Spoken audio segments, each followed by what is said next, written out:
Greetings from the champ of mini golf. You'll have to excuse me, I'm actually checking out my $400 watch here. I'm listening to the seconds, the minutes, and the hours. You know, it's funny about all those things that I just mentioned is that those turn into weeks and months, and in my case only, years. Years I've been the mini golf champion. And you know what? They keep lining them up, and I keep knocking them down. And this last week was no exception. I took on 2 challenges in 1 week, came out victorious in both of them. The first one was Rick Ashline. Rick made the promise to his millions and millions of the Rick's fans that he was going to be the one to take down the streak. Not even close. Then there was Kara Diaz. Kara Diaz and, well, someone else was supposed to face me on that day and they didn't show up. I can't remember who. Anyway, I faced Kara, and Kara gave it her all, but she just was no match for the champ. So now I find myself wondering who my next opponent is. And then I get the call this morning from the head of the mini golf committee that I'm facing Chris Stewart. Chris Stewart. Here's a little pop quiz for you guys. Who was the last person to defeat me back in 2010, July of 2010? Chris Stewart. Chris Stewart was the man, the champion, going into the 2nd annual mini golf tournament. Our paths kind of took a different way after that loss. I mean, we all know what I did. 974 days pretty much speaks for itself. But Chris Stewart, what did he do? Well, he lost in the semifinals of that year. The next year, he went to the championship round and lost to one sexy player, if I do say so myself. Me. And in the last year in the tournament, he had a long run. Wait. No, he didn't. He didn't even qualify last year.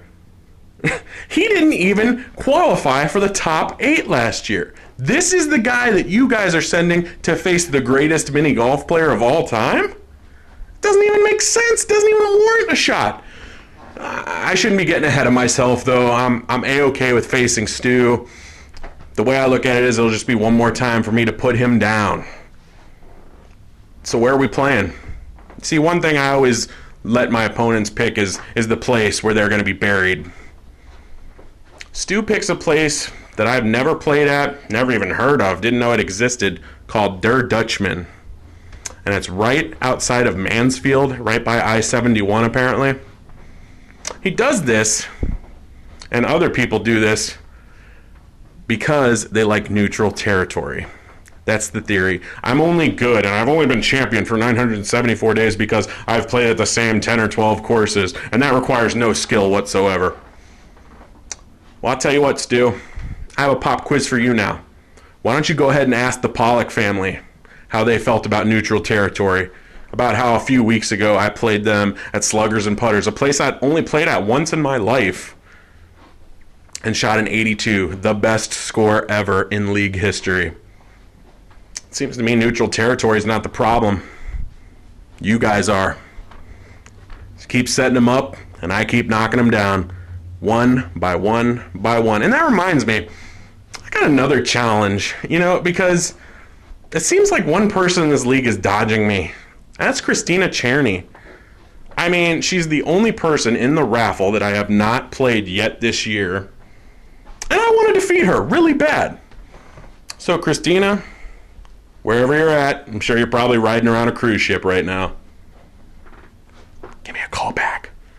Because we got to face one-on-one. We always have a great game every year, and I don't think it'll be any exception this year. But back to my opponent for this week. Chris Stewart, you better get ready, because you're in for a beating of a lifetime. I know it, you know it, and everybody out there watching knows it. You and even you. Anyway, I'm going to go on and defend my title one more time. By then it'll be 985 days. And then I'm going to be well on my way to 1,000. After 1,000, what's the step? Well, 5th straight tournament championship, that's the step. And I plan on taking the whole thing. So in closing, Stu, you better bring your A game, and you better remember to fear the beer.